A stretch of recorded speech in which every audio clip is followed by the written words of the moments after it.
baik Amerika Serikat maupun Cina menggunakan hukum internasional sebagai justifikasinya. Misalnya Amerika Serikat selalu bilang UNCLOS, padahal dia sendiri tidak tanda tangan. Tapi kan tetap dia bilang ini adalah hal laut bebas sesuai dengan UNCLOS. Cina ya tanda tangan, tapi dia bilang ini nggak usah pakai UNCLOS, ini pakai historical rights-nya dia.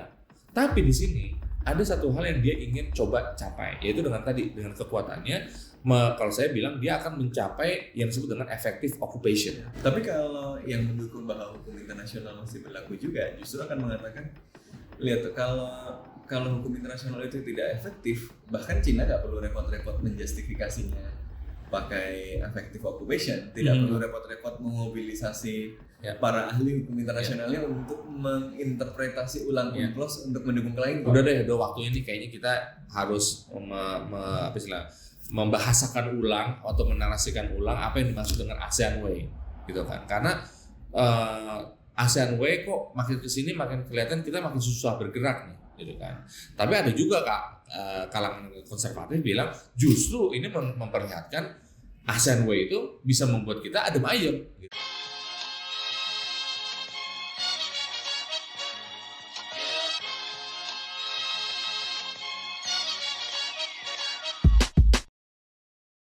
Selamat datang kembali di podcast Bebas Aktif on YouTube. Sekarang kita udah di season ketiga dan episode ke-7 bareng gue Raffi, Ikhlas, dan ada Mas Sofwan juga. Suasana agak baru ya Mas. Karena kita agak migrasi dikit tapi soon to be back di studio biasa. Dan kali ini kita nggak cuma bertiga doang, kita kedatangan pakar, salah satu ahli hukum internasional. Ada Mas Ari Friansyah. Apa kabar semuanya? Apa kabar Mas? Baik, alhamdulillah. Sekarang juga staf pengajar di FHW juga ya? Betul. Dulu pernah ngajar di HI juga gak? Pernah kan? Iya. Dimensi normatif kan? Betul. Cuma beberapa sesi aja. Kita sering minta bantuan Mas Ari untuk ngajar. Soalnya saya ingat di kelas pertama pertanyaannya langsung gini, apakah kalian percaya sama hukum internasional? Di kelas kayak gitu. Terus banyak yang jawab enggak, kelasnya bubar gitu. Nggak pernah ngajar lagi Mas Ari. Nah, kenapa kita mengundang Mas Ari gitu ya? Karena dalam beberapa waktu terakhir ada, menurut gue momentumnya juga pas ya, karena gak lama itu China merilis sebuah peta baru yang ternyata mencakup wilayah-wilayah yang disengketakan gitu ya, dan bertepatan juga dengan KTT ASEAN di Jakarta yang juga membahas soal Laut Cina Selatan di salah satu bahasan pentingnya lah gitu dari berbagai bahasan lainnya. Dan sebelum Cina mengeluarkan peta baru itu ada film Barbie mengeluarkan peta. Disensor. Itu jangan-jangan ada konspirasi ya. Di Indonesia disensor. Di Indonesia disensor, tapi tetap tayang. Kemudian di negara Vietnam sama sekali tidak boleh tayang. Jangan-jangan itu sebenarnya precondition. Jangan-jangan itu Ada orkestrasi. Condition setting. Orkestrasi. Barbie dari mana nih? Nah, kita bakal bahas itu bareng Mas Ari dan kita berempat gitu ya. Tapi sebelum itu teman-teman boleh follow, udah bukan follow ya, like kalau video ini kalau suka, dan subscribe kontekstual juga di YouTube. Nggak suka juga nggak apa-apa like. Nggak suka komen aja biar rame aja, biar rame. Tapi tetap naik tapi. Iya, tapi tetap naik. Oke, kelas gue bukan ahli peta, gue bukan antusias dari peta gitu kayak Johnny Harris misalnya. Tapi bukan Dora the Explorer. Bukan Dora the Explorer juga, bukan Supriyadi juga, tentara peta Mas. Oh, agak jauh. Nah, tapi kelas kalau di mata orang awam seperti gue misalnya, rilis peta itu kayaknya hal-hal yang biasa aja gitu ya. Tapi apa yang membuat rilis peta dari China ini menjadi such a big deal gitu, jadi pembahasan bahkan sampai ke tingkat KTT ASEAN? Ya, jadi ya kayak yang dibilang tadi, rilis peta kan sebenarnya bukan hal, kalau in and of itself kayak bukan hal yang besar gitu ya. Tapi ini kan menjadi hal yang besar karena yang merilis adalah pemerintah Cina gitu. Jadi ini peta official, bukan peta dari PT mana yang dirilis gitu. Atlas. Jadi dan ketika ada dispute di sana ditunjukkan dan juga momentumnya, sebenarnya kan Cina udah ada peta sebelumnya gitu loh. Tapi kenapa kemudian perlu rasanya dibuat peta lagi sekarang gitu, dan peta-peta yang kembali merefresh klaim-klaim Cina terhadap beberapa disputed areas gitu, yang dia bersinggungan dengan India, bersinggungan dengan Nepal, dan juga tentu saja yang bersinggungan dengan banyak negara ASEAN itu di Laut Cina Selatan. Jadi kalau ngelihatnya sih ini kayak gerakan untuk ya reassert their claim gitu terhadap wilayah-wilayah yang disengketakan tersebut gitu. Cuman momentumnya ini lagi panas banget gitu, karena emang dia kan baru rilisnya itu awal September ini. Jadi emang bener-bener 1-2 minggu sebelum KTT ASEAN gitu. Jadi emang sengaja dipasin kayaknya ya. Ini menjelang KTT ASEAN pasti akan ngomongin Laut Cina Selatan kan, pasti akan ngomongin Progress Code of Conduct. Sekalian aja ini posisi saya loh. Jadi kalau kayak negosiasi kan naro high call gitu. Naro ini posisi saya seperti ini gitu. Termasuk juga nggak cuma ASEAN, yang dalam waktu dekat juga bersidang kan G20. Iya. Di situ ada India, ada Amerika Serikat, ya ada ASEAN juga di situ. Maksudnya ada Indonesia. Yang kadang-kadang bawa-bawa ASEAN gitu ya. Jadi ya memang timingnya sepertinya ya, benar-benar G20 ya. Bahkan in the same week gitu bahkan ya. Xi Jinping nggak datang juga ke G20. Iya, Xi Jinping nggak datang juga. Nah, Mas Ari, saya lihat di beberapa media juga Mas Ari juga ngomong beberapa hal juga soal ini ya. Tapi yang saya penasaran adalah kenapa China berani melakukan itu? Secara timing kenapa sekarang dan apa urgensinya untuk melakukan itu? Kan lebih enak nggak ngerilis peta ya, kayak adem ayem, santai aja, nggak diomongin.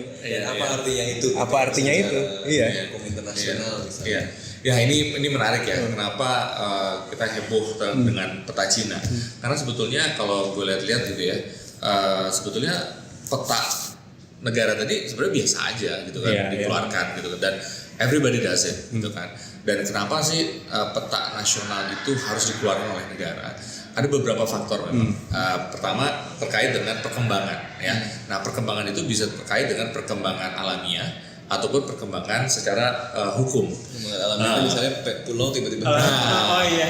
Gitu kan, tiba-tiba hilang atau tiba-tiba muncul gitu kan. Nah itu kan perlu diakui, dinyatakan dalam peta gitu kan. Kenapa? Karena ketika ada pulau yang muncul dan itu di kawasan terluar, nah buat negara seperti Indonesia itu berpengaruh banget, karena itu bisa menjadi titik terluar dan akan memperluas wilayahnya. Nah, kalau hilang sebaliknya. Ya, makanya sebisa mungkin pulau kita jangan sampai hilang. Ingat nggak waktu pas kejadian Pulau Nipa yang hampir hilang karena disedot pasirnya, which is kita nggak tahu siapa yang nyedot katanya gitu kan. Dan pilihan kita adalah tidak untuk menyalahkan siapa-siapa, tapi kemudian mereklamasi Pulau Nipa itu. Gitu kan. Begitu. Biar nggak hilang. Karena kalau itu hilang dan perbatasan kita itu masih belum selesai pembatasannya, itu bisa dinegosiasikan ulang, begitu. Dan itu untung Pulau Nipa hilangnya sedikit-sedikit, jadi masih bisa direklamasi. Kalau kayak yang di One Piece itu kan langsung hilang. Bener juga. Iya.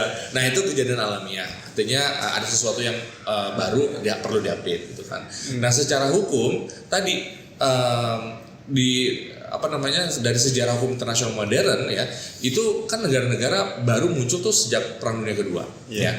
Dan mereka ini banyak negara yang tanda kutip ya kemampuannya berbeda-beda dan kepentingannya juga berbeda-beda.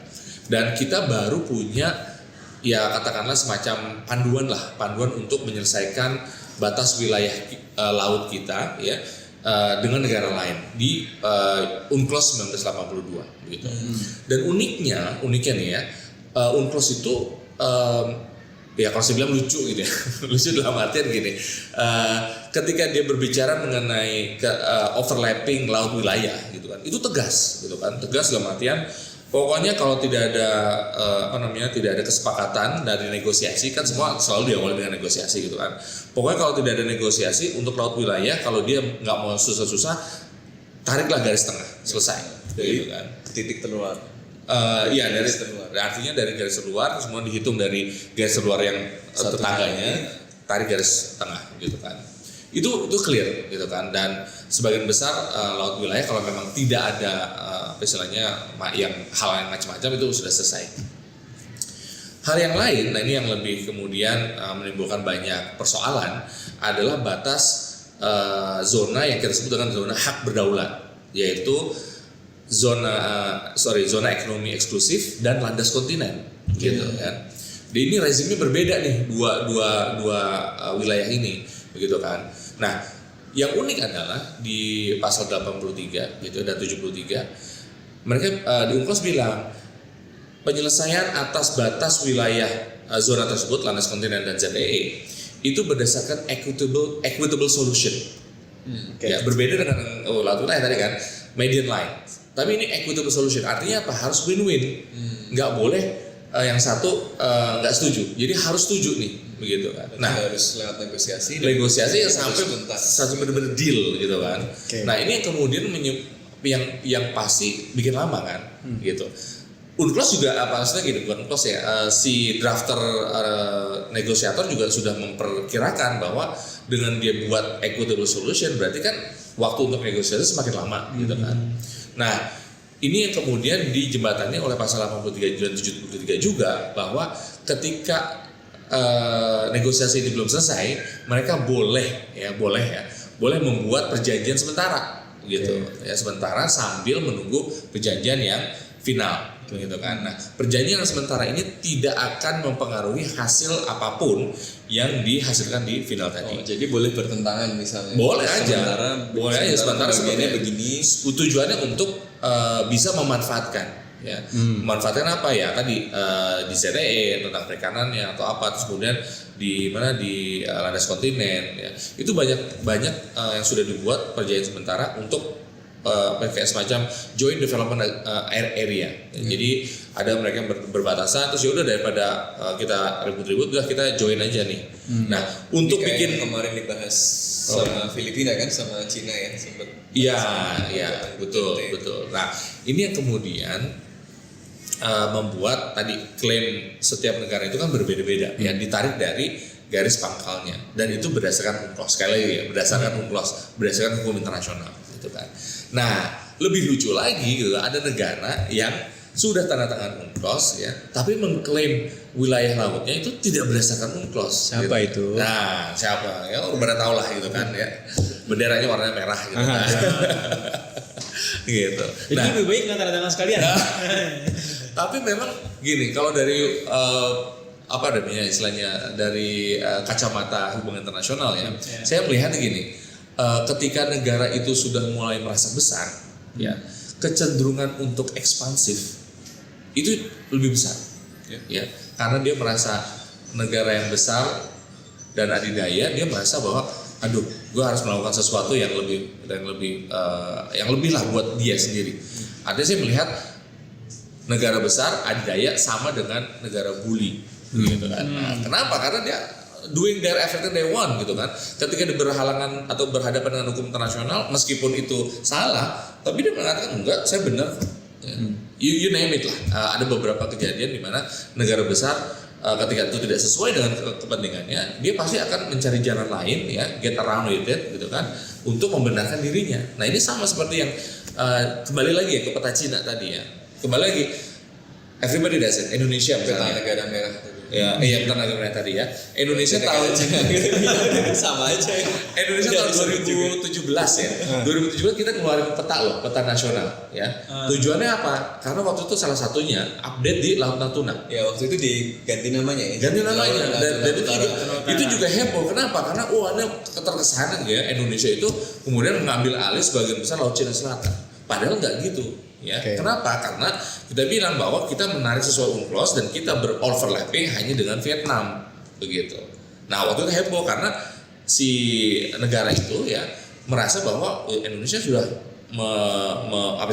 mencaplok katakanlah gitu ya, mencaplok wilayah yang mereka klaim berdasarkan historical rights-nya tadi, gitu. Tapi Indonesia dan Vietnam kan kemudian berhasil menyepakati akhirnya kenapa? Karena kemarin yang sempat Coast Guard-nya Cina yang sempat tanda kutip gitu ya mengganggu drilling operation kita di landas kontinen kita di dengan perbatasan dengan Vietnam. Kan kalau landas kontinen kita sudah selesai nih dengan Vietnam, tinggal ZEE-nya belum selesai, begitu kan. Nah, pada saat kita sedang mendrilling, itu ada tuh kapal-kapal Cina yang mencoba untuk mengganggu gitu ya drilling tersebut.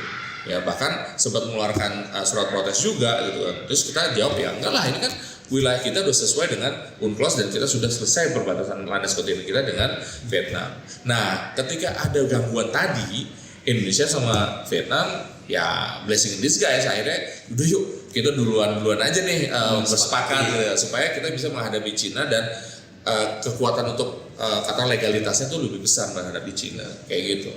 Dan tahun 70 ingat gak Malaysia ngeluarin peta, konsekuensinya apa? Dampaknya apa? Ada beberapa wilayah Indonesia yang ditelan juga. Sepadan digitan. Kita baru sadar, ada ya sepadan digitan saat itu karena petanya Malaysia. Akhirnya kita sengketa gitu kan. Dan akhirnya kalah. Malaysia sudah bukan justru kalahnya itu karena bukti yang dilihat oleh ICJ, hakim ICJ itu melihat di zaman Inggris dan Belanda, lucu ya, gitu. Justru pada saat zamannya Inggris dan Belanda, kan Inggris menguasai Malaysia, gitu kan. Itu ada perjanjian Malaya. Ya itu dia perjanjian perbatasan itu kan. Cuman masalahnya si Belanda ini tidak memperhatikan Pulau Sepadan Likitan, padahal itu wilayahnya Belanda. Gitu, kurang perhatikan. Nah Inggris ya dengan cara yang baik-baik, cara peaceful gitu kan, datanglah ke sana, banyak melihat, ini indah sekali, kemudian perlu dilestarikan segala macam gitu kan. Pulau, terus ada penyunya gitu kan, terus Inggris bilang, ini kita lestarikan ya. Caranya gimana? Dengan cara memberlakukan hukum Inggris di sana. Jadi ada aturan ratu ya, kerajaan untuk berlaku di sana. Nah itu yang menjadi titik tolak kita sekali lagi tidak jadi punya pulau. Gitu. Bukan kehilangan, kita tidak jadi punya pulau gitu kan. Beda yang beda narasinya beda. Waktu SD kayak gitu narasinya. Berarti Mas Ari, dengan kata lain kalau kita kembali ke peta Cina lagi, kenapa Cina mengeluarkan peta itu dengan kondisi yang sekarang adalah dalam tanda kutip cuma buat manas-manasin doang, show of force gitu, saya kuat gitu. Gini, katanya kan ada dua hal tadi ya, masalah alamiah dan masalah legalitas. Nah ini yang kemudian kita tahu sendiri ya bagaimana Cina berupaya untuk kemudian mempertahankan klaimnya. Dan kembali lagi tadi negara bully, ya gimana caranya dia tetap mempertahankan negara besar gitu kan ya. Ya mungkin kalau negara bully terlalu terlalu menyakitkan lah gitu kan. Negara adidaya gitu kan. Negara adidaya yang mencoba untuk memperlihatkan bahwa I'm the big one in this area gitu kan. Dan sudah jelasnya apa? Dari hasil arbitrase ya tahun 2016 itulah hitam di atas putih jelas bahwa Nine Days Claim itu tidak berdasarkan hukum internasional, udah jelas gitu kan. Tapi apa yang dilakukan Cina? Menolak itu dan tetap mempertahankan klaim atas Nine Days lainnya gitu kan. Sekarang malah ditambah lagi. Jadi 10. Nah, di peta terbaru itu ditambah. Ada dashnya satu. Dashnya satu di mana? Itu di Taiwan. Nah ini lebih kemudian menambah tanda kutip kegelisahan lagi. Jadi desa mencakup Taiwan. Tadinya nggak ada tuh yang satu dash yang dekat Taiwan. Nah sekarang memastikan bahwa Taiwan itu adalah part dari Cina. Jadi situ juga. Nah makanya selain Taiwan dan Laut Cina Selatan ini 11-12 nih. Sumbunya maksud saya ya. Sumbunya 11-12. Ketika salah satu pecah semua. Begitu. Ya kan krisis Selat Taiwan kan pasti juga kan teman-teman udah banyak mengetahui. Tapi gue setuju tadi bahwa assertiveness dari suatu negara dalam membela klaimnya, dalam menegaskan klaimnya itu kan berbanding lurus dengan kapasitas negara itu. Sebenarnya klaim Cina kan sudah dari dulu ya, sudah lama gitu. Nine Dash Line sudah lama dan Indonesia juga sudah mengajukan protes sejak lama kan dari tahun 80-an akhir 90-an. Awal itu Ali Alatas kan pernah bikin nota protes juga kan ke Beijing soalnya. Cuma memang seiring dengan kebangkitan Tiongkok ya, kebangkitan Cina ya memang kita melihat assertiveness yang semakin kuat ya. Selain itu juga Amerika Serikat karena melihat Cina semakin asertif, sementara laut Cina Selatan sebagai bagian dari Samudra Pasifik yang lebih luas yang selama ini merupakan kawasan yang penting buat Amerika Serikat dan bebas dilalui oleh Amerika Serikat. Kalau nanti dia menjadi kawasan yang sepenuhnya berada di dalam pengaruh dan kendali Cina, ya Amerika Serikat tidak bisa bebas lagi di situ gitu kan. Yang itu tentu berdampak pada kepentingan nasional Amerika Serikat. Nah ini kayak security dilemma juga kan. Cina tadinya lemah, tapi pengen klaim makin lama makin kuat dan dia merasa klaim dia terhadap Laut Cina Selatan itu akan penting untuk menjaga survival dia. Karena dia kan dikelilingi sama negara-negara yang antagonistik, musuh semua tuh kelilingnya kan. Jepang, Korea, Australia, India gitu kan, nggak ada yang akur semuanya. Belum lagi sebagian orang-orang ini, sebagian yang ada di sekelilingnya ini bersekutu dengan Amerika Serikat yang jelas dianggap sebagai musuh besarnya. Dia butuh tumbuh, untuk tumbuh itu dia butuh akses laut ya, terutama ya Selat Malaka dan kemudian ke Laut Cina Selatan itu. Karena dia tidak bisa mengandalkan tetangganya ya, musuhan sama dia gitu kan, hubungannya nggak terlalu baik, dia cuma bisa mengandalkan diri sendiri. Mumpung gue kuat, gue taruh kekuatan militer di situ gitu kan. Gue bangun instalasi militer yang itu kemudian bikin tetangganya makin boring, makin khawatir kan. Belum lagi yang tetangga jauh ini maksudnya apa gitu. Nah jadi terjadi eskalasi konflik. Nah dalam konteks itulah menurut gue ya peta 10 dash line ini ditegaskan gitu untuk menunjukkan saya sekarang punya kekuatan loh untuk mendefend ini. Ini wilayah yang saya klaim, terus kalian mau apa gitu. Kalau saya boleh tambahin ya, sebetulnya assertiveness Cina ya itu sebetulnya ya tadi kembali lagi sama dilakukan oleh negara hegemon lainnya. Contoh apa? Amerika Serikat melaksanakan apa? Operation Freedom of Navigation-nya. Ya, itu dia assertiveness-nya karena dia sebagai negara besar dia nggak mau dihalangi yang biasanya dia jalan di situ. Dia bilang bahwa Laut Cina Selatan itu adalah laut lepas. Ya. Kalau laut lepas dia bisa dengan bebas warawiri di sana. Karena dia tidak mengakui UNCLOS. Ya kan? Sebenarnya mengakui mas, tapi tidak menandatangani. Tidak menandatangani gitu kan. Dan bisa mengakui tapi tidak menandatangani ya? Bisa. Artinya dia mengadopsi beberapa norma yang ada di UNCLOS. Ya. Tapi bukan karena dia tidak mengakui UNCLOS, tapi dia mengakui dan justru karena dia bilang bahwa UNCLOS itu mengatakan yang namanya laut lepas atau laut bebas itu semua negara bebas melakukan navigasi di sana. Kalau Cina kemudian mengklaim itu sebagai laut wilayahnya, maka kan sudah tidak bisa lagi bebas di sana, begitu kan? Nah ini yang kemudian terjadilah kalau misalnya clash of hegemon, gitu kan? Nah, ya negara menggunakan tafsir. Nah tafsirnya itu, dan menariknya. Baik Amerika Serikat maupun Cina menggunakan hukum internasional sebagai justifikasinya. Misalnya Amerika Serikat selalu bilang UNCLOS padahal dia sendiri tidak tanda tangan. Tapi kan tetap dia bilang ini adalah laut bebas sesuai dengan UNCLOS. Cina ya pada tangan, tapi dia bilang ini nggak usah pakai UNCLOS, ini pakai historical rights-nya dia. Tapi di sini ada satu hal yang dia ingin coba capai, yaitu dengan kekuatannya. Kalau saya bilang dia akan mencapai yang disebut dengan effective occupation, gitu. Nah konsep ini diakui dalam hukum internasional ketika satu negara itu bisa mendefend satu wilayahnya ya dengan berhasil dalam periode tertentu. Sekarang pertanyaannya gini, katakanlah dengan situasi kondisi seperti ini, siapa yang berani kemudian memaksa Cina literally keluar dari Laut Cina Selatan, gitu kan? Artinya lama kelamaan orang akan ya udahlah, gitu kan? Itu effective occupation. Tapi Indonesia sendiri dengan katakanlah tadi protes nota protes diplomatik kan sebetulnya cuman ngirimin surat, tapi itu sesuatu hal yang dalam hukum internasional itu adalah persistent objector sebutnya. Jadi sehingga effective occupation tadi tidak terwujud gitu. Jadi dia tidak akan terwujud. Jadi semacam perlawanan yang damai lah gitu kan.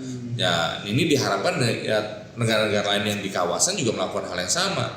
Jadi ketika sampai kapanpun ketika Cina mencoba untuk membuat secara legalitas yang damai, dia tidak akan pernah tercapai. Jadi kalau menurut perkiraan gue nih ya, mau sampai kapanpun gitu, dia tetap aja status quo seperti ini, gitu kan. Jadi dia by force jadinya, gitu.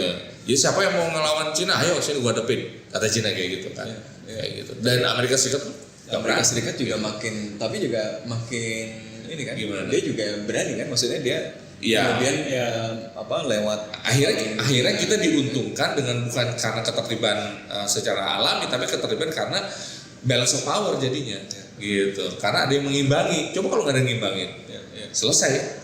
Kalau jelas. Nah, tapi kan ini klaimnya kan udah ada satu hal yang ada dari dulu gitu ya. Dan sebenarnya bukan cuma Cina doang, tapi juga negara-negara lain di ASEAN juga punya gitu kan. Nah, dan menurut gue ya kenapa klaim ini kemudian terus dipertahankan gitu kan, meskipun dulu nggak seasaktif ini Cina menerapkannya adalah ya untuk situasi-situasi kayak gini gitu loh, ketika satu negara udah lebih powerful gitu kan, dan kemudian dia bisa mencoba enforce claim mereka gitu. Bisa aja nanti in another time gitu ya, tiba-tiba Filipina atau Vietnam jadi lebih powerful dan mereka in the same scenario kemudian mencoba mengenforce will mereka gitu terhadap di Laut Cina Selatan. Cuman uniknya kan dulu ya kalau kita bicara Amerika Serikat dan Tiongkok gitu kan, gimana sebenarnya Amerika Serikat itu nggak tanda tangan UNCLOS dan juga banyak perjanjian internasional lainnya sebenarnya. Itu lucu katanya, kalau orang Amerika ngomongnya gini, kalian milih mana, orang yang bilang ikutin aturan, bilang setuju sama aturannya main bola, tapi pas main bola dia nggak ngikutin aturan itu gitu kan. Terus wasitnya nggak berani, itu karena si pemainnya ngelanggar terus tapi dia kuat gitu kan, dia yang punya stadion gitu misalnya gitu kan. Atau orang yang nggak tanda tangan aturan main bola tadi, tapi pas dia main bola dia ngikutin main bolanya. Ya, kata Amerika Serikat gitu. Tapi ya lebih bagus kan tanda tangan.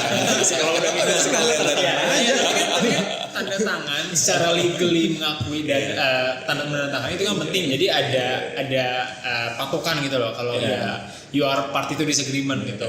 Dan salah satunya kenapa dulu harusnya kalau kita mikir kalau emang China interestnya untuk kemudian enforce their claim, kenapa dulu tanda tangan UNCLOS gitu misalnya, kita bisa mikir kayak gitu kan. Tapi ya karena dia tahu kalau kalaupun nanti dia tanda tangan, kalau dia kuat dia bisa abaikan itu juga. Dia tanda tangan tahun berapa sih Cina? Dia tanda tangan ya tahun pembuatannya juga kayaknya kalau nggak salah. Dan dia dulu belum sekuat nah cuman ya menurut gue sih karena dulu dia emang belum sekuat itu, dia juga tend to play by the rules gitu. Jadi ikut-ikutan terhadap rezim juga, hukum internasional yang dibuat pada saat itu. Tapi kan yang namanya hukum kemudian what matters in the later days adalah gimana kemudian enforce yang realnya di lapangan kayak gimana. Jadi setuju ya, gue bilang tadi ya, ketika negara semakin merasa kuat, maka dia semakin makanya kan kalau dalam tradisi hubungan internasional itu kan ada perdebatan soal efektivitas hukum internasional kan. Ada tradisi liberal yang percaya salah satu constraint bagi konflik adalah institusi internasional, salah satu bentuknya adalah hukum internasional karena dia bisa memberikan prediksi tentang kepastian perilaku aktor, yang salah satunya dengan memastikan yang boleh dilakukan dan yang tidak boleh dilakukan. Tapi kan banyak perspektif lain yang melihat bahwa ya hukum internasional itu dan seperti juga institusi internasional yang lain tidak akan pernah efektif kan. Marsheimer bicara soal the false promise of international institution, ya, bahwa institusi internasional, bahwa hukum internasional yaitu cuma avenues of power saja kayak tadi kan. Dia hanya berlaku bagi negara-negara yang relatif lebih lemah dan ketika yang lebih kuat itu enforce aturan itu gitu. Jadi ketika yang kuat itu tidak mau tunduk pada aturan itu ya nggak jalan. Tapi kalau yang mendukung bahwa hukum internasional masih berlaku juga justru akan mengatakan, lihat tuh, kalau hukum internasional itu tidak efektif, bahkan Cina nggak perlu repot-repot menjustifikasinya pakai effective occupation, tidak perlu repot-repot memobilisasi para ahli hukum internasionalnya untuk menginterpretasi ulang UNCLOS untuk mendukung kliennya. Kan sekarang lagi banyak tulisan ahli hukum dari Tiongkok tuh yang menafsirkan, mencoba memberikan tafsir ulang pada UNCLOS yang memberikan justifikasi pada klaim Cina kan. Salah satunya kalau bidang hukum ya Chinese Journal of International Law, itu pasti setiap kali edisi ada tuh yang namanya penjelasan kebijakan luar negerinya Cina dari sisi hukum ya. Artinya kalau di Amerika tuh dulu siapa? Harold Koch. Ya, itu dia kayak semacam itu. Jadi semacam lawyernya George Bush waktu itu ya. Mencoba untuk membenarkan apa yang dilakukan oleh Amerika saat itu. Dan ini juga sama gitu kan. Jadi setiap kali di situ ada penjelasan secara hukum. Untuk apa? Untuk meyakinkan tadi dari sisi second track diplomasi jadinya ya. Artinya sebenarnya meskipun tidak 100% efektif, dia itu mendefinisikan diskursus gitu ya, mendefinisikan gamenya gitu ya. Kayak pemain bisa aja curang atau bisa aja diving atau wasitnya juga bisa disuap dan macam-macam, tapi kan mereka tetap harus play. Ada aturan formalnya. Kita tahu mereka curang. Nah makanya yang saya bilang tadi, negara mau seancur apapun ya, sejelek apapun, pasti in the end dia mencoba untuk membenarkan diri dari sisi hukum internasional. Dan kalau kita selalu melihat bahwa hukum internasional itu berdasarkan power, makanya nggak akan ada tuh hukum internasional. Yeah. Dan perlu diingat juga nih, kejadian perang, kejadian konflik kayak begini kan itu keadaan yang abnormal, ya, keadaan yang katakanlah hanya occasional aja gitu kan. Dan sejatinya hubungan antar negara itu kan beyond than that, ya kan. Nah, makanya hukum internasional itu menjadi hukum ketika negara-negara itu menerima, gitu loh. Ketika menerima itulah hukum. Kalau nggak terima itu bukan hukum. Kenapa? Karena tadi bisa dimain-mainin kan, begitu. Nah, ini salah satu perspektif HI kan, kayak English School sama liberalisme kan masih melihat ada bukan berarti dia dilanggar itu bukan berarti dia nggak efektif. Betul. Gitu. Karena most of the times sebenarnya jalan kayak lampu merah itu kadang-kadang kita ngelanggar, tapi bukan berarti aturan lalu lintas itu tidak ada gitu kan, karena ya tidak selalu. Kadang-kadang melanggar lampu merah.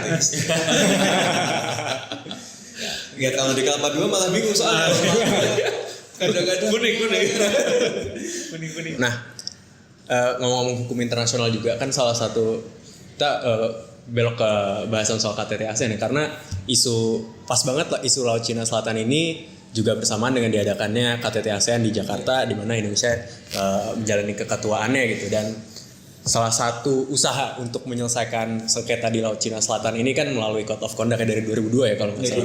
Negosiasi Code of Conduct ya. Dan gue baca beberapa analisis dan ada dua stream lah. Yang pertama bilang kalau negosiasi Code of Conduct ini berjalan baik, akselerasi semakin cepat dan target 2026 mungkin tercapai gitu. Tapi di sisi lain ada juga yang bilang kalau ini nggak efektif dan benar. Gue nanya, siapa yang bilang berjalan dengan efektif dan akan tercapai? Ada berita dari negara-negara ini ya, dari government ya, bukan third party. Yang bilang ada juga sih beberapa analisis. Nah, di analisis lain bilang kalau negosiasinya sebenarnya nggak berjalan sebaik itu dan justru ini ngomongin Mas. Ini buying time buat China. China mendapat lebih banyak waktu untuk mereka melakukan apa yang mereka mau lah. Kalau menurut lu gimana ngelihat perkembangan COC dari 2002 kan mulainya? Iya. 20 tahun. Iya, gua COC juga nggak sendiri awal sih ya. Ini kan jadi emang salah satu prioritas di political security community di ASEAN gitu ya. Dan tapi kalau kita ini kan lagi fase kedua ya, negosiasinya. Kalau yang gue lihat sih paham gue makanya cukup jalan gitu negosiasinya. Tapi kemudian apakah outputnya seperti apa ya, kita will never know until it's really done gitu. Tapi kan yang kita tahu Code of Conduct sebenarnya ini kan sesuatu yang kalau bisa dibilang ya less than law gitu. Karena ini adalah gimana kayak tata cara aja gitu loh, tata cara gimana kita kemudian berinteraksi dan kemudian kalau terjadi sesuatu kita melakukan deeskalasi, hal-hal seperti itu kan. Jadi ini kalau bisa dibilang sesuatu yang akan resolve Laut Cina Selatan secara definitif sih enggak. Ini cuma akan lessen the chance of escalation aja gitu. Jadi biar di tengah negara-negara yang mencoba efektif occupation itu kan ya, dan juga peristiwa-peristiwa lainnya itu biar kemudian tidak terjadi sesuatu yang besar gitu, karena kan ini risknya cukup besar gitu. Untuk sesuatu yang bukan terlalu hukum kok 20 tahun negosiasinya tuh lama banget ya Mas Ari. Ya itu dia, tapi yang tadi bilang waktu ini kan relatif ya. Indian pada saat dia ingin menentukan bahwa saya sudah melakukan okupasi ini secara efektif selama berapa tahun. Nah ini yang kemudian kalau sampai negara-negara yang lain ini nyerah, tanda kutip nyerah, terus kemudian ayo kita bawa deh ke ICJ, Cina bisa menang.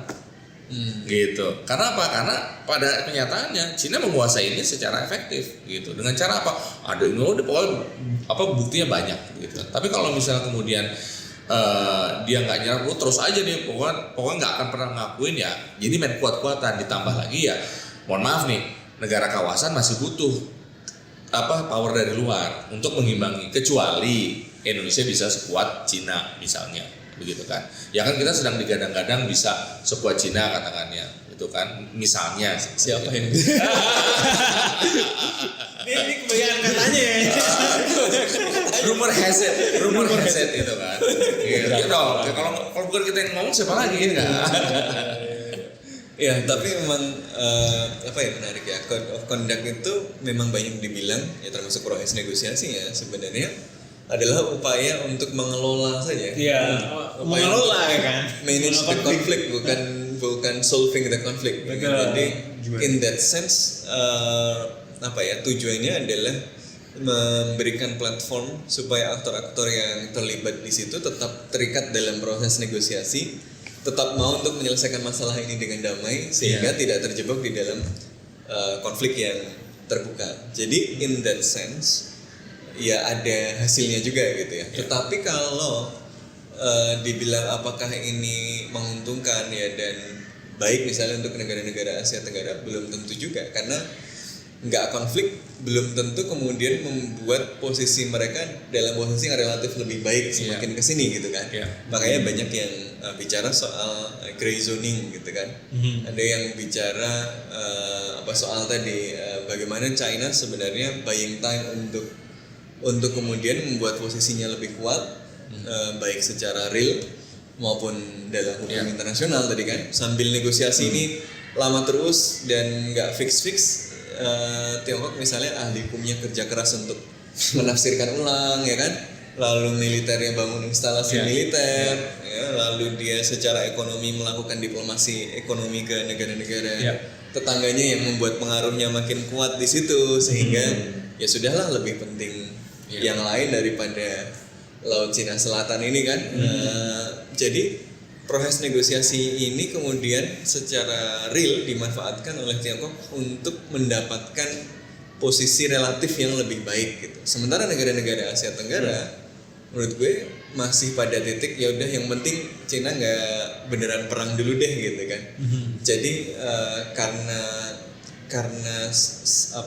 visinya masih relatif seperti itu ya, akhirnya memang nggak progres gitu ya. Jadi akhirnya memang status quo, perkembangannya lambat. Terakhir itu kan sudah single draft ya, sudah ada single draft yang kemudian dibahas katanya, tapi juga nggak maju-maju tadi, yang kemudian membuat sebenarnya bolanya ya di tangan Tiongkok akhirnya gitu. Kenapa? Karena yang kemudian membuat negara-negara Asia Tenggara misalnya nggak bisa sepakat kan ya karena posisi pada Tiongkok yang berbeda-beda. Tapi Tiongkok sendiri kan nggak pernah menolak code of conduct gitu kan?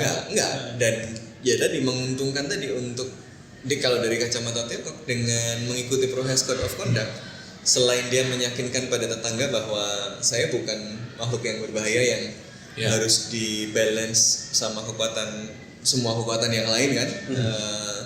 Saya peaceful rise gitu ya, saya bisa diajak ngomong. Tapi pada saat dia ngomong saya bisa diajak ngomong, dia juga main untuk memastikan ketika ngomong dia untung gitu loh. Jadi ya mainnya pintar gitu. Sementara Amerika Serikat dari luar mau lihat, wah ini Asia Tenggara diakalin nih gitu kan.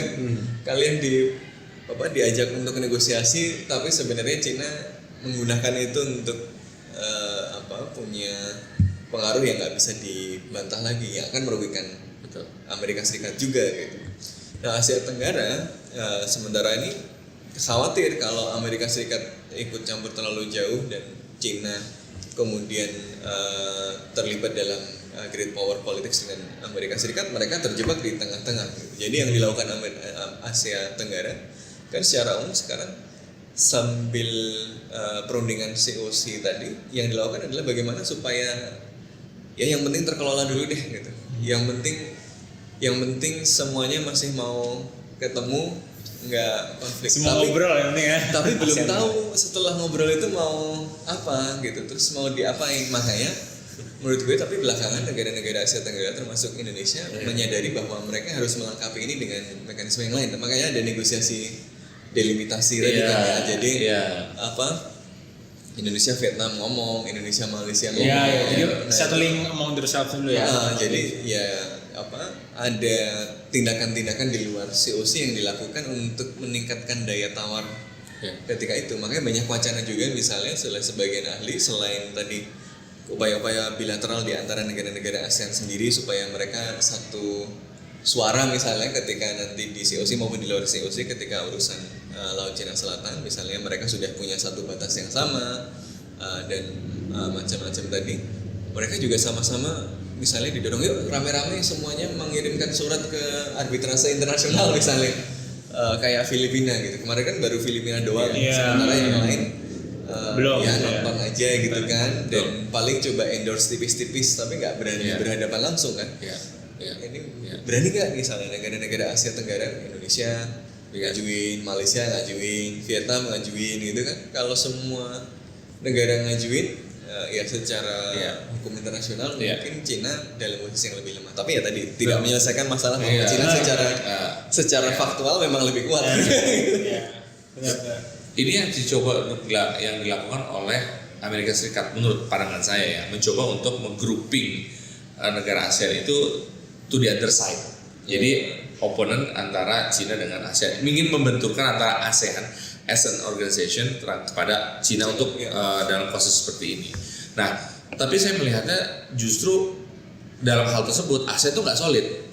Begitu, karena memang kan dan mungkin ASEAN nggak berminat juga dipakai untuk itu gitu kan, karena memang ASEAN kan memang dibuat untuk ya kalau bisa lah kita kongko-kongko ini aman-aman aja, ada ayam aja. Kalau misalnya sesuatu yang mengganggu data kita ya udah belakangan dulu lah gitu kan, yang penting kita nih kumpul enak gitu kan.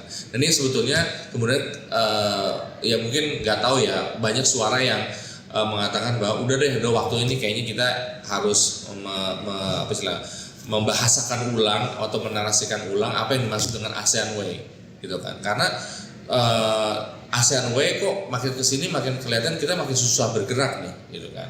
Tapi ada juga kalangan konservatif bilang justru ini memperlihatkan ASEAN Way itu bisa membuat kita adem ayem gitu. Kalau misalnya kita beralih atau beranjak keluar dari ASEAN Way, yang ada ASEAN pasti pecah begitu. Nah ini memang seperti dilema, jadi kita mau gimana nih gitu kan. Ada ASEAN Charter sudah mengatakan bahwa kita berbadan hukum, terus ada juga klausul yang mengatakan kita rule based organization. Tapi kenyataannya kan nggak juga gitu. Dan itu yang kemudian rulesnya apa? Rulesnya adalah ASEAN Way. ASEAN Way. Kalau misalnya tadi ya ketika Treaty of Amity itu disahkan, disepakati, itu memang sudah menjadi fondasi buat perkumpulan ASEAN ini gitu. Dan dari situlah kemudian bisa kumpul bareng, duduk bareng, karena memang semacam penegasan kembali dari konsep Westphalia yang murni. Artinya beneran kita nggak akan mencampur urusan negara kamu whatever kondisinya gitu. Dan kalaupun ada sesuatu yang beririsan di antara kita, let's settle it politically begitu. Peaceful in terms of ASEAN Way begitu. Dan itu yang kemudian kalau kita mau bergerak keluar dari ASEAN Way, itu yang akan dikhawatirkan. Pasti negara yang bersengketa secara hukum, jadi pasti akan ada grudge gitu ya, ada ketidaksukaan, dan memungkinkan ASEAN itu tidak akan sekuat seperti sekarang. Kita aja untuk membangun 3 pilar ASEAN Community aja susahnya bukan main gitu kan. Apalagi kalau misalnya nanti bisa dikaitkan dengan politik yang lainnya, hukum yang lainnya, dan itu akan ya nggak tahu lah kedepannya seperti apa ASEAN. Jadi ini kan ceritanya kayak orang kumpul-kumpul damai, tapi sebenarnya ada masalah karena ada satu tetangga yang rese gitu ya. Tapi dengan ayolah damai-damai, kita kan saudara gitu, tapi punya 100 kayak gitu. atau yang lebih mengganggu yang lain gitu kan. Di sisi lain ada orang dari luar yang tadinya sering main di situ tapi merasa bahwa si tetangga yang baru tadi jadi terlalu kuat, jadi dia agak terancam, terus dia memprovokasi ayo kita lawan si yang besar yang baru ini gitu. Tapi kita berada dalam posisi dilema gitu ya. Kalau kita tetap ketawa-ketawa, nongkrong-nongkrong aja, ada banyak kepentingan kita yang kemudian di balik tawa dan hubungan yang kelihatan brotherly tadi tapi dicurangi gitu. Tapi di sisi lain kalau kita terprovokasi dan ikutan sama orang yang dari luar tadi, ya bisa jadi akan jadi berantem, jadi konflik dan macam-macam yang kita nggak ingin terlibat di dalam itu juga gitu. Jadi dua-duanya bukan skenario yang menyenangkan gitu. Karena dua-duanya sama skenario yang tidak menyenangkan, maka ASEAN memilih tutup mata, terusin aja deh kita pura-pura bahagia, pura-pura ngobrol, pura-pura Bahasa kerennya ada apa-apa. Bahasa kerennya gitu kan. sentralitas ASEAN. Bahasa kerennya tuh. Bahasa keren banget tuh. Jadi kita mau milih sebenarnya gimana gitu kan.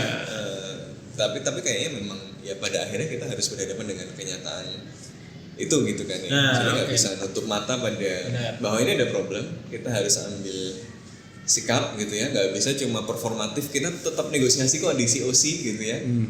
Tapi ya beneran gimana sih progres ke depannya itu memang harus dipikirin gitu. Nah, Tentu tidak dengan cara mengikuti misalnya nih, gue juga nggak serak misalnya kemudian kita ngikutin Amerika Serikat jadi blok untuk balancing karena mungkin counterproductive dan nggak akan positif juga. Tetapi apa gitu solusi yang lain gitu kan, ini yang harus dipikirin. Iya, nah sebenarnya ya gue mungkin ada dua hal gitu ya yang mau dibahas terkait itu. Dan ini mungkin agak sedikit keluar dari hukum internasional, dari hukum internasional gitu, lebih high. Nah, kalau kita lihat kan tentu soal persoalan politik dan keamanan ini kan ada implikasi juga dong ke ekonomi gitu gimana. Tadi kita bahas gimana ada Taiwan, gimana Laut Cina Selatan, dan gimana itu connected. Nah, ini kalau kita banding-bandingin dikit nih. Ini kan Laut Cina Selatan itu inherent security risk kan buat negara-negara di ASEAN. Di sisi yang lain kita juga ngelihat gimana ada rivalitas Amerika Serikat dan Tiongkok, di dalam ada Taiwan juga yang juga dianggap itu in their own way sebagai security risk. Jadi ada perbedaan, dan dari situ ada perbedaan kebijakan ekonomi yang diambil gitu kan. Kayak dari masa Trump gitu misal, dan kemudian Biden, hubungan ekonomi Amerika Serikat dengan Tiongkok kan terus-menerus memburuk gitu loh istilahnya. Tapi di momen yang sama juga gitu, ketika Cina melakukan eskalasi secara keamanan, kemarin dia rilis peta baru gitu kan. Tapi kita di negosiasi yang sama juga di KTT ASEAN kan ada negosiasi ASEAN Cina. Kita justru meningkatkan kerjasama ekonomi gitu loh. Bahkan Premier Cina ke Indonesia buat naik kereta cepat gitu kan, lagi coba kemarin gitu kan. Nah, ini kan berarti pendekatan yang berbeda gitu. Kalau Amerika Serikat ngelihat, oh ya ini security risk nih, dan kita mesti di-risking sama mereka karena bener-bener misalnya bisa terjadi perang nanti atau gimana, kita bisa terbahayakan gitu. Nah, tapi dengan ada security risk juga di Laut Cina Selatan, tapi kenapa kemudian ASEAN tidak mengambil pendekatan yang sama gitu, tapi justru tetap meningkatkan kebijakan ekonomi? Apakah ini tetap hidup di dunia mimpi gitu, tetap kemudian dia hidup yang baik-baik aja ketika ada security risk yang semakin nyata gitu, atau gimana? Kalau menurut gue karena cara pandang hubungan internasionalnya memang berbeda gitu. Buat negara-negara di Asia Tenggara, ekonomi, pembangunan ekonomi adalah prioritas kan yang paling real gitu ya. Sementara mungkin isu keamanan ya penting gitu ya, dan nggak mungkin bilang nggak penting gitu kan, secara simbolik penting, tetapi secara real yang kemudian berdampak langsung ya kepentingan ekonomi tadi kan. Makanya bahkan ini ada tren misalnya di beberapa negara termasuk di Filipina yang tidak hanya memisahkan antara ekonomi dan politik. Misalnya di politik menganggap Cina sebagai ancaman sehingga tetap mencoba membangun measures untuk balancing, termasuk misalnya bagaimana membangun kerjasama dengan Amerika Serikat. Tapi di ekonomi makin erat, tapi tidak hanya mengkompartmentalisasi, ada yang bahkan justru kompartemen politiknya itu deeskalasi gitu. Caranya bagaimana? Caranya misalnya di sebagian akademisi Filipina itu sekarang ada diskusi soal keluar dari gagasan Westphalia. Kenapa sih kita jadi ribut di Laut Cina Selatan? Karena kita cara pikirnya Westphalian, sehingga sesuatu yang sebenarnya nggak ngaruh banget sama kita di batas negara itu jadi dianggap penting banget gitu. Karena itu teritori. Kalau kita tidak dikungkung oleh cara pikir Westphalian yang melekatkan teritori pada kedaulatan, mungkin kita malah bisa membuatnya menjadi sebuah kerjasama gitu. Instead of titik konflik, bisa jadi misalnya kalau di konsepsi non Westphalian kan pengaruh itu bisa hadir bersamaan dalam satu tempat gitu kan. Jadi bisa ada pengaruh Cina di situ, bisa ada pengaruh Filipina di situ, dan it's not a problem gitu misalnya. Jadi dua-duanya punya hak di situ, tinggal Kalau approach-nya adalah ini punya saya ribut, tapi kalau approach-nya adalah ternyata kedaulatan itu nggak harus melekat dan itu bukan bagian dari harga diri, bukan bagian dari eksistensi. Problemnya kan gagasan Westphalia itu mengeksistensialisasikan teritori gitu kan. Ada teritori yang keambil sedikit, kalau sedikit kayak udah mau mati gitu.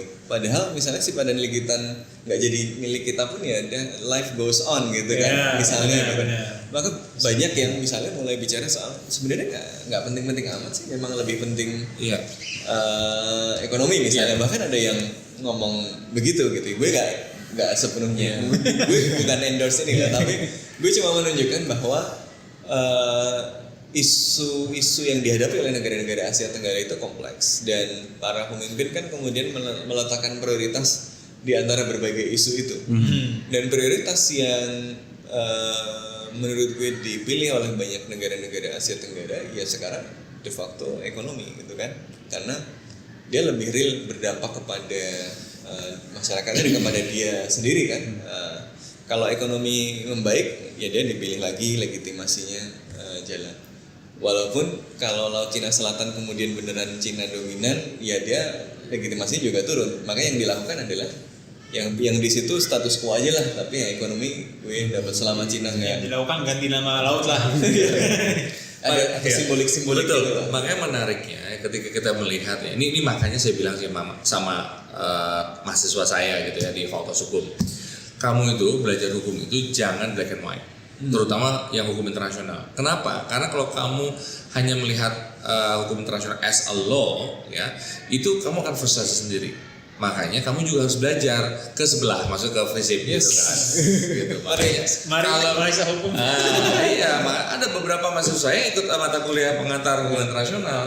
Kenapa? Karena ketika hanya melihat hitam putih, ya, kita akan frustrasi. Gitu. Dan ketika kita berbicara mengenai satu konteks, itu tidak akan pernah bisa kita hilangkan dengan konteks yang lain. Misalnya ada sisi konflik, kita juga tidak bisa kita tidak bisa lepaskan ada kerjasama lain yang juga penting. Gitu.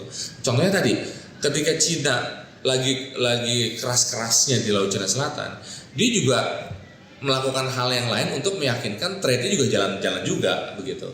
Artinya apa? Artinya boleh kita berperan di sini, tapi yang lain juga pasti sudah jalan gitu. Dan basically itu yang kebutuhan semua negara kok, semua orang gitu kan.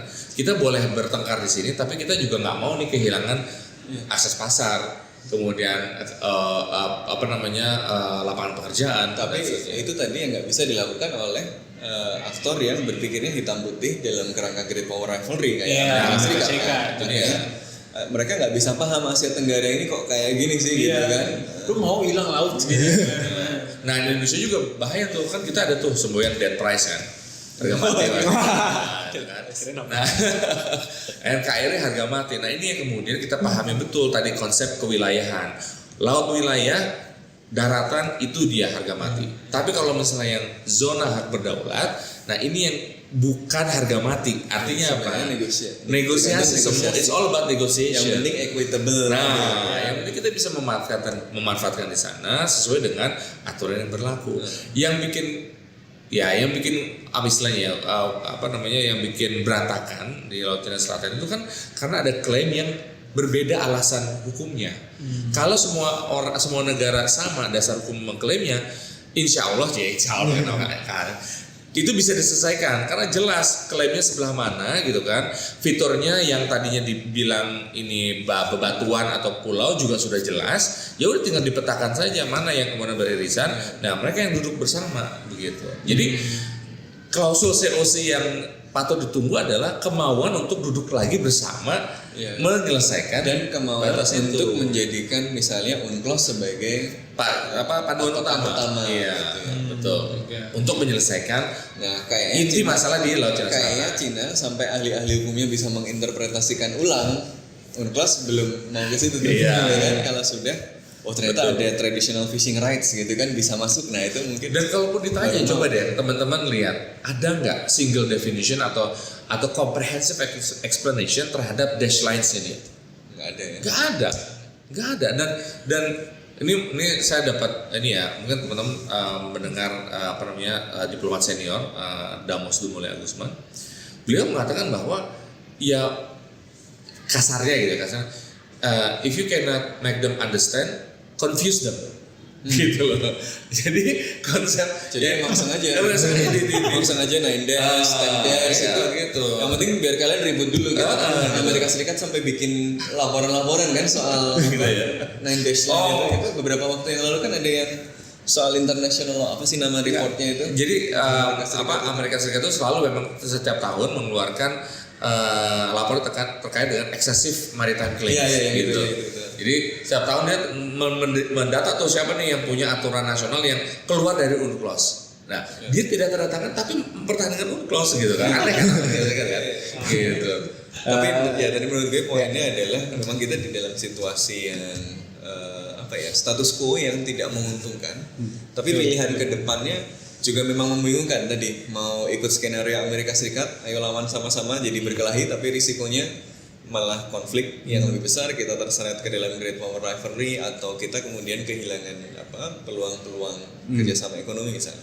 Atau kita menutup mata ancaman perbedaan klaim itu gitu ya, dianggap bukan ancaman yang serius, ya kita fokus di hal yang lain. Jadi COC ya udah gitu-gitu aja, nggak ada progres dan itu dianggap bukan masalah. Yang penting kita semua masih duduk bareng gitu ya. Atau pilihan lainnya tadi justru lebih radikal, misalnya bagaimana kita malah mendeeskalasi Laut Cina Selatan dengan jangan-jangan kita bisa berpikir dengan cara berpikir non Westphalian gitu. Jadi kita nggak perlu ribut deh gitu kan. Ya udah kita anggap punya kita bersama aja atau fokus ke joint development atau apa gitu ya, instead of ini punya siapa itu nggak terlalu penting.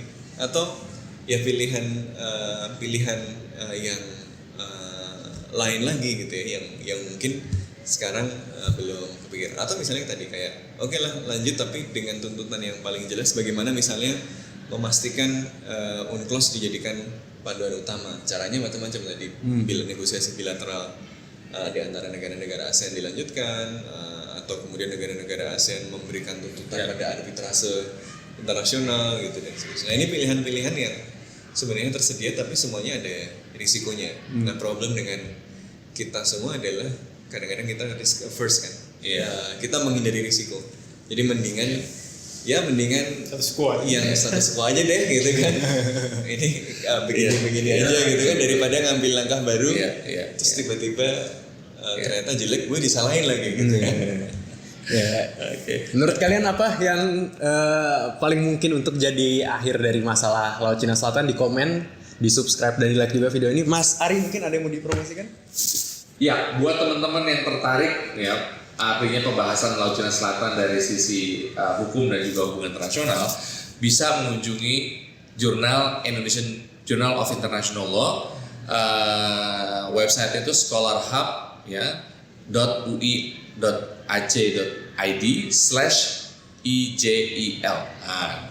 Mungkin ada sini. Bisa ya. Nanti ditambah. Gitu, pokoknya itu banyak sekali diplomat senior, kemudian akademisi yang bicara sana. Jadi lengkap lah. Mudah-mudahan juga ada tulisan dari Mas Sofan nanti. Saya udah pernah ya?